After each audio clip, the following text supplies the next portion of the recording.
여러분 한 번쯤 숨은 그림 찾기라는 걸 해보셨지요? 커다란 그림 안에 작은 그림들을 집어넣은 다음에 하나하나 보물찾기처럼 찾는 것이 바로 숨은 그림 찾기입니다. 그런데 그 숨은 그림들 중에 어떤 것은 너무 쉽게 금방 딱 보자마자 찾을 수 있는 쉬운 숨은 그림이 있는가 하면, 또 어떤 것은 몇 날 며칠 보고 아무리 봐도 정말로 찾기 힘든 어려운 숨은 그림도 있습니다. 그런데 오늘 본문의 말씀도 마치 숨은 그림 찾기와 같은 그런 말씀입니다. 역대상 1장부터 9장까지는 거의 500명이 넘는 그 수많은 사람들의 이름이 잔뜩 기록된 이스라엘의 족보 이야기입니다. 그런데 그 수많은 이름들 속에 숨겨진 보물과 같은 숨은 그림의 말씀이 바로 오늘 본문입니다. 너무 이름이 많이 있다 보니까 계속 역대상 1장 1절부터 계속 누구 계속 지루한 족보 이름들만 잔뜩 기록되어 있다 보니까 자칫 주목해서 읽지 못하면 놓치고 지나치기 쉬운 말씀이 바로 오늘 말씀입니다. 그처럼 역대상 1장부터 9장까지는 유명한 숨은 그림이 두 개가 나오는데, 하나는 좀 쉬운 숨은 그림이고 하나는 좀 어려운 숨은 그림입니다. 하나는 쉬운 숨은 그림이 뭐냐면 역대상 4장에 나오는 야베스의 기도라는 숨은 그림입니다.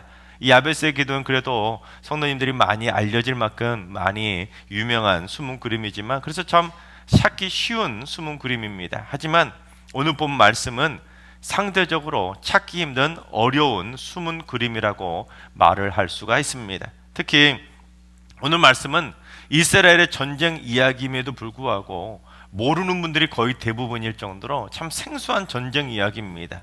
그런데 오늘 말씀에 어떤 전쟁 이야기가 수록되어 있는지 18절과 19절을 봉독해 보겠습니다. 루벤 자손과 갓 사람과 므낫세 반 지파에서 나가 싸울 만한 용사, 곧 능히 방패와 칼을 들며 활을 당겨 싸움에 익숙한 자는 44,760명이라. 그들이 하갈 사람과 여두루와 나비스와 노답과 싸우는 중에, 이방 나라인 이 하갈 사람들이 여두루와 나비스와 노답이라고 하는 이 4개국 연합군을 형성해서 요단강 동편에 있던 이스라엘을 공격하게 된 겁니다.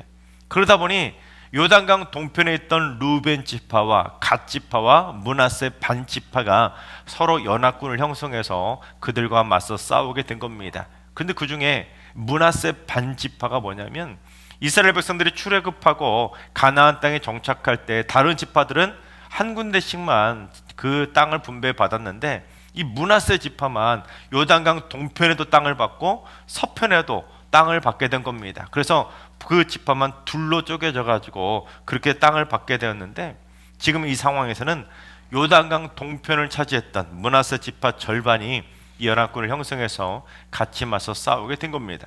그러니까 이방 나라 네 족속이 연합군을 형성해서 쳐들어왔을 때 그 사방으로 우겨쌈을 당할 정도로 그 4개국에 의해서 포위당했을 때, 요단강 동편에 있던 세 지파도 함께 힘을 합쳐 연합을 해서 소위 4대3으로 전쟁을 치르게 된 것입니다.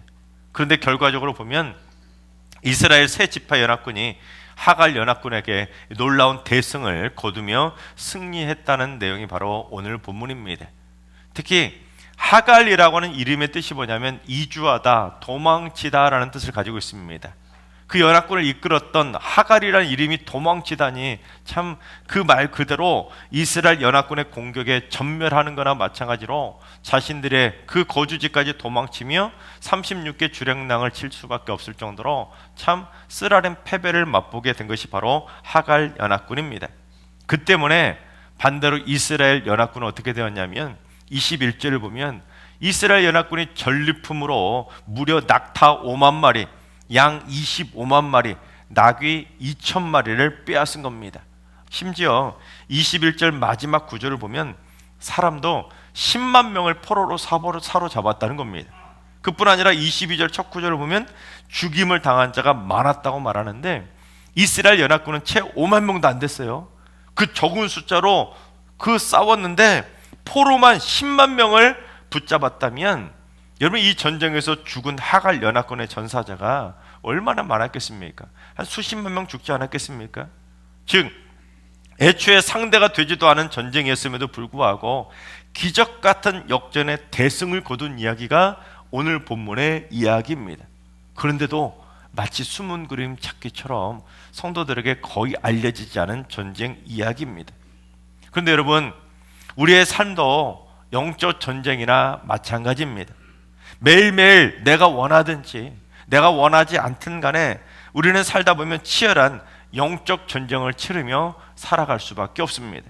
그래서 사실 제가 매 주일마다 우리 성도님들 어떤 분이 오셨나, 어떤 분이 어떤 자리에 앉으셨나, 어떤 분은 어떤 마음으로 오셨나 이렇게 쭉 이렇게 돌아보잖아요. 이렇게 설교하면서도 제가 돌아보는데, 그러다 보면 어떤 분은 교회 오시자마자 계속 눈물을 흘리면서 눈물을 닦으시는 분들도 있고, 또 어떤 분은 어깨가 쭉 처진 대로 풀이 죽어가지고 그렇게 근심 가득한 얼굴로 계신 분들을 볼 때도 있습니다. 그러면 한 주간 얼마나 치열한 영적 전쟁을 치렀길래 저렇게 힘들어 하실까, 그런 마음이 들 때도 있고, 또 어떤 분은 예배 시작할 때부터 꿈나라를 경험하신 분도 계시는데, 그런 분 볼 때도 한 주간 얼마나 지치고 힘드셨으면 저렇게 피곤하실까, 그런 마음으로 참 마음이 짠할 때도 있습니다. 게다가 오늘은 2025년 마지막 주일이라 이제 목요일부터는 2026년 새해가 시작되는데, 우리가 살다 보면 새해에도 또 얼마나 많은 영적 전쟁을 힘들게 치러야 되겠습니까? 그러나 여러분, 힘내시기 바랍니다.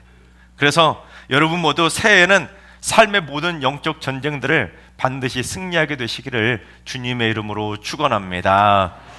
지금부터 그래서 요단강 동편 이 세 지파들처럼 우리도 영적 전쟁에서 승리하려면 어떻게 해야 승리할 수 있을까 한번 배워보도록 하겠습니다. 첫째, 영적 전쟁은 항상 준비하고 있어야 승리할 수가 있는 것입니다. 왜냐하면 영적 전쟁은 예고하고 닥치는 전쟁이 아닙니다. 영적 전쟁은 언제, 어디서, 어떻게, 무슨 방법으로 터질지 아무도 모르는 전쟁이 바로 영적 전쟁이기 때문입니다. 그래서 오늘 본문에는 이스라엘 연합군의 숫자를 소개할 때 준비된 자들이었다는 것을 특별히 강조하는데, 나가 싸울 만한 용사, 곧 능히 방패와 칼을 들며 활을 당겨 싸움에 익숙한 자가 44,760명이라고 매우 구체적으로 언급하고 있습니다. 특히 싸울 만한 용사나 싸움에 익숙한 자라고 표현하고 있다는 것은 언제든지 이 사람들은 당장이라도 싸울 준비가 되어 있는 용맹한 군인들을 의미하는 겁니다. 그런 특별한 특공대를 준비하며 만반의 준비태세를 갖추고 있었기 때문에 이 요단강 동편의 세 지파는 4개국 연합군이 쳐들어왔지만 무려 10만 명의 포로를 사로잡고 수십만 마리의 가축을 포획할 수 있을 정도로 대승도 그런 대승을 거둘 수 있게 되었던 것입니다. 그래서 사도 바울이 디모데를 향해서 뭐라고 하냐면, 너는 그리스도 예수의 좋은 병사라고 칭찬을 해주었던 것처럼 여러분, 우리도 영적 전쟁에 싸울 만하고 영적 전쟁에 익숙하도록 항상 싸움의 준비가 된 그리스도 예수의 강한 용사가 되어야 하는 것입니다. 우리 한번 따라해 볼까요? 영적 싸움에 익숙하고 영적 싸움에 나갈 만큼 준비된 그리스도 예수의 강한 용사가 되자. 아멘. 우리 승리의 모든 성도들 그리스도의 강한 용사로 준비가 되어서 어떤 영적 전쟁도 늘 승리하게 되시기를 주님의 이름으로 축원합니다. 둘째, 영적 전쟁은 합심 기도로 연합을 해야 승리할 수가 있는 것입니다. 여러분, 영적 전쟁은 개인이 혼자서 싸울 수 있는 전쟁이 아닙니다.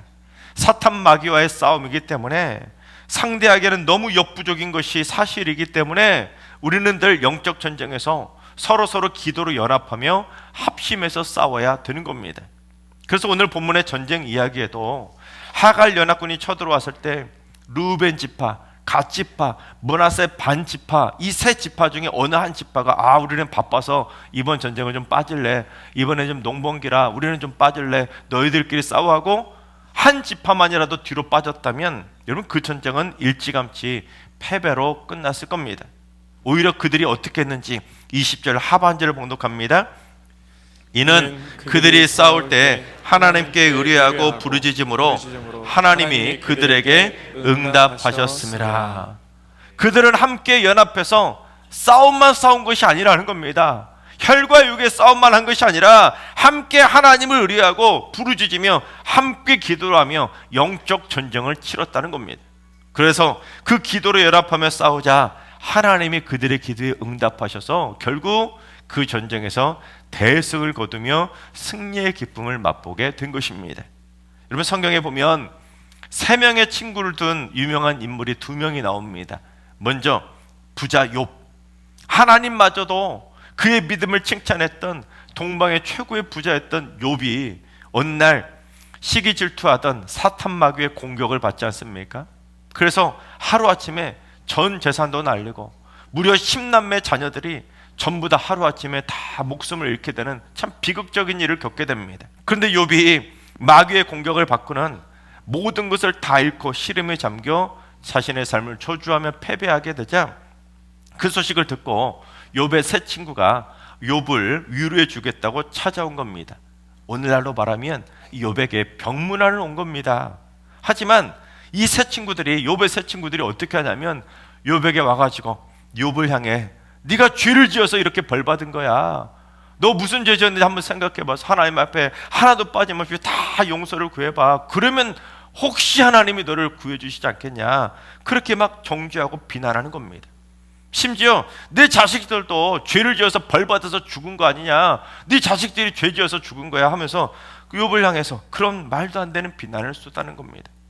함께 연합해서 욥을 위해 힘내라고 기도해 주거나 욥을 도와서 마귀와 싸울 수 있는 힘을 줘도 시원찮을 판국에 친구들이 위로하려고 병문안 왔다면서도 조언한다면서 오히려 막 불난집에 부채질만 해댔던 겁니다.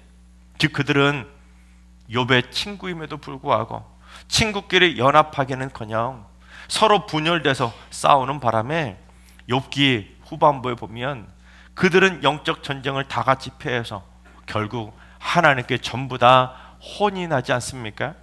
여러분, 그런데 성경에 또 다른 인물이 있습니다. 또 한 명 다니엘도 세 친구가 있었지요. 그런데 욥의 세 친구하고는 완전히 달랐습니다. 어느 날 느부갓네살 왕이 흉흉한 꿈을 꾸고는 그때부터 잠을 못 이루는 겁니다. 그래서 이 갈대아의 모든 지혜자들과 점쟁이들까지 모두를 다 불러 모아놓고는 자기가 무슨 꿈을 꿨는지, 그리고 그게 무슨 꿈인지를 해석하지 못하면 모조리 다 죽여버리겠다고 협박을 한 겁니다. 여러분, 아니 그걸 누가 남의 꿈을 알아차릴 수 있겠습니까? 마침 저도 어젯밤에 꿈을 꾸고 왔는데 여러분 중에 혹시 제가 어젯밤에 무슨 꿈 꿨는지 그 꿈을 해석하는 분 계시면 제가 100만 원 드리겠습니다. 1000만 원 올리고 1억 올린다고 해서 누가 알아차리겠어요? 그거를. 말도 안 되는 거죠. 그래서 이대로 있다가는 영락없이 다니엘도 죽을 처지가 된 겁니다. 그러자 다니엘이, 준비되었던 다니엘이 어떻게 했는지 다니엘 2장 17절 18절을 봉독해 보겠습니다. 이에 다니엘이 자기 집으로 돌아가서 그 친구 하나냐와 미사엘과 아사랴에게 그 일을 알리고 하늘에 계신 하나님이 이 은밀한 일에 대하여 불쌍히 여기사 다니엘과 친구들이 바벨론의 다른 지혜자들과 함께 죽임을 당하지 않게 하시기를 그들로 하여금 구하게 하니라. 다니엘은 그러니까 늘 이런 영적 전쟁을 싸울 만한 능력이 있었던 겁니다. 준비가 되어 있었던 겁니다. 그래서 당황하지 않고 그 죽음의 위기 앞에서 그런 상황에서 영적 지진이 닥쳤지만 믿음의 새 친구들을 찾아가서 우리 함께 기도하자고, 기도로 이겨내자고 중보 기도를 요청한 겁니다. 결국 다니엘과 새 친구들은 기도로 연합해서 영적 전쟁도 승리할 수 있었고 그 친구들과 함께 전부 다 바벨론을 다스리는 관직까지 보너스로 얻게 된 것입니다. 여러분, 욥의 새 친구들하고 다니엘의 새 친구들하고 차이가 뭐겠습니까? 기도로 연합을 했느냐 아니면 분열되었느냐, 그 차이 아니겠습니까?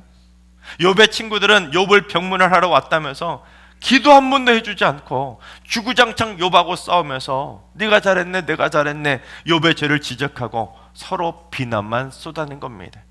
그런데 여러분, 오늘날에도 비슷한 일들을 경험하지 않습니까? 병문안을 왔는데 너 뭐 잘못한 거 없냐고, 너 회개해야 된다고, 너 요즘 주일 성수 안 하더니 벌 받았다고, 네 자식들도 네가 신앙생활 그 모양 하니까 네 자식도 그 모양 아니냐 하면서 그처럼 비난을 쏟아내며 막 혼을 내는 사람들이 있습니다. 여러분, 만약에 그처럼 병문안 와갖고 그런 말을 한다면 여러분, 환자에게 도움이 되기는커녕 이 마음까지도 질병으로 무너질 수밖에 없는 겁니다. 그래서 한때 유행했던 말이 있지 않았습니까? 2번 죽이는 거라고. 병문안 와가지고 욥에서 친구들처럼 그런 말하면 2번 죽이는 겁니다. 그래서 여러분, 기도로 뭉치면 살지만 흩어지면 죽는 겁니다. 우리 옆 사람하고 인사하겠습니다. 우리 기도의 친구가 됩시다. 우리 모두 다 같이 기도로 힘을 합쳐서 인생의 그 어떤 영적 전쟁도 반드시 함께 승리하게 되시기를 주님의 이름으로 축원합니다. 세 번째, 결국에는 하나님의 도우심을 힘입어야 승리할 수가 있는 것입니다. 우리 20절 상반절을 봉독해 보겠습니다. 도우심을 입었으므로 하갈 사람과 그들과 함께 있는 자들이 다 그들의 손에 패하였으니. 하갈의 4개국 연합군이 우는 사자처럼 때로 쳐들어왔을 때 이 요단 동편에 있던 이스라엘 세 지파도 서로 연합군을 형성해서 기도로 함께 맞서 싸웠는데 가장 결정적인 승리의 요인이 뭐라는 겁니까? 도우심을 입었으므로. 누구의 도우심이요? 하나님의 도우심을 입었으므로 승리를 했다는 겁니다. 병사 숫자 때문에 승리한 것도 아니고, 전략 때문에 승리한 것도 아니고, 뛰어난 무기를 가졌기 때문에 승리한 것도 아니라 그들이 연합해서 합심으로 기도했을 때 하나님의 도우심을 힘입었기에 승리할 수가 있었던 것입니다.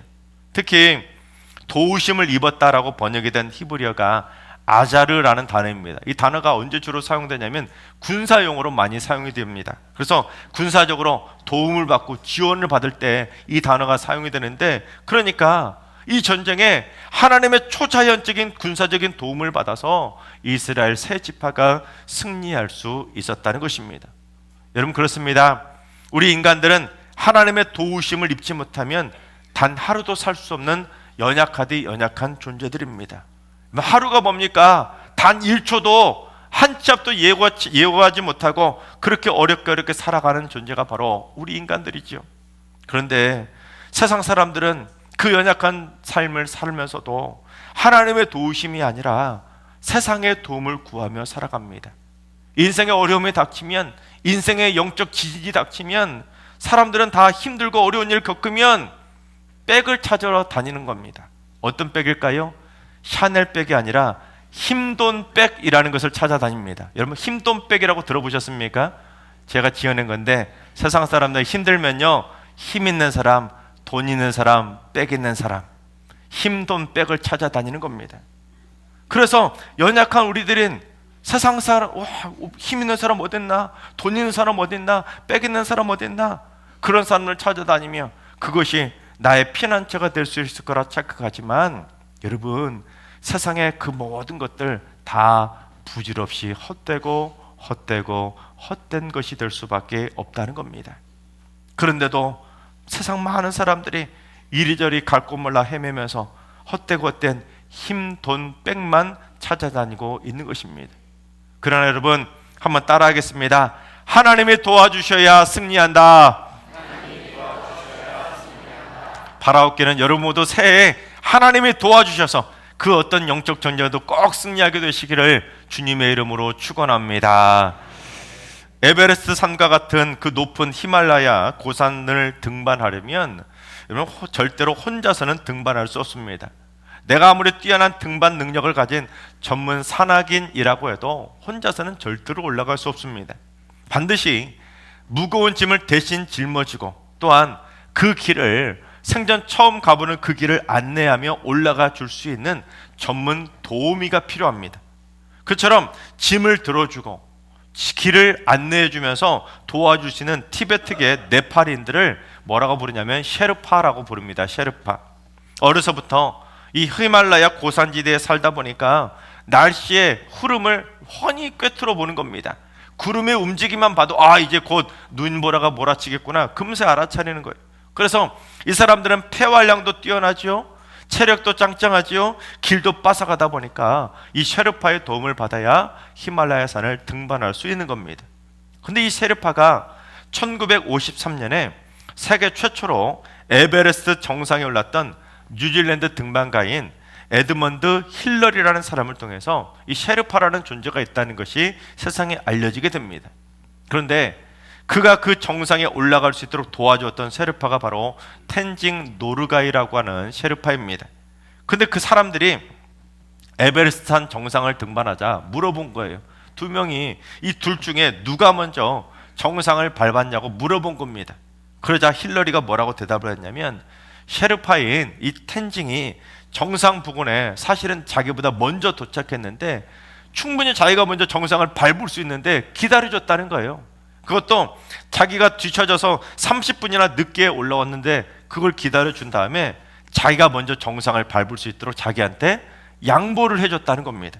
그래서 결국 힐러리는 셰르파의 도움으로 세계 최초로 에베레스트 정상을 등반한 사람이 될 수 있었던 것입니다. 여러분, 마찬가지입니다. 하나님은 우리를 도와주시는 영원한 셰르파가 되어주시는 줄로 믿습니다. 우리가 치러야 될 치열한 영적 고지까지 우리가 힘들게 올라갈 때 우리가 그곳까지 올라갈 수 있도록 하나하나 우리의 인생길을 안내해 주시고, 우리가 지쳐 쓰러질 때 수고하고 무거운 인생의 짐들도 대신 짊어져 주시고 우리를 도와서 그 영적 고지를 향해 한 계단 한 걸음 한 걸음 올라가 주시는 것입니다. 그래서 나만 힘든 것이 아니라 하나님은 더 힘들게 내 짐까지 대신 짊어지시고 우리의 길을 안내해 주시는 겁니다. 그리고는 당신이 받아야 될 영광도 받아하시고 그 셰르파처럼 우리에게 기꺼이 영적 고지를 점령한 승리의 기쁨과 영광까지 기꺼이 우리에게 양보해 주시는 것입니다. 여러분, 새해에도 여러분이 올라가야 할 영적인 고지들이 참 많이 있을 겁니다. 그곳에 올라가야 영적 전쟁을 승리할 수 있기 때문에 힘들다고 안 올라가도 되는 것이 아니라 반드시 올라가야만 한 여러분에게 예비되어 있는 다양한 영적 고지들이 있을 겁니다. 또 올해 내가 힘들게 올라갔으니까 내년에는 안 올라가도 되겠지, 그런 고지도 없습니다. 그러나 하나님은 새해에도 우리의 길을 안내해 주시고 우리가 힘들어하는 수고하고 무거운 짐도 대신 짊어져 주셔서 하나님은 반드시 새해에 우리에게 영적 고지를 점령하는 승리의 기쁨을 선물해 주실 줄로 믿습니다. 여러분, 우리를 온전히 도와주실 수 있는 셰르파는 하나님 한 분밖에는 없는 것을 여러분 믿으십니까? 믿으십니까? 자, 그렇다면 그 믿음을 가지고 기도의 친구들과 함께 우리를 도와주시는 셰르파인 하나님을 의뢰하며 우리 함께 연합해서 부르짖어 기도하시기 바랍니다. 그래서 우리 모두 하나님의 기적 같은 도우심을 받아 일평생 치르게 될 그 수많은 영적 전쟁마다 전부 다 승리의 기쁨을 누리며 영적 고지들을 다 점령해 가시기를 주님의 이름으로 축원합니다.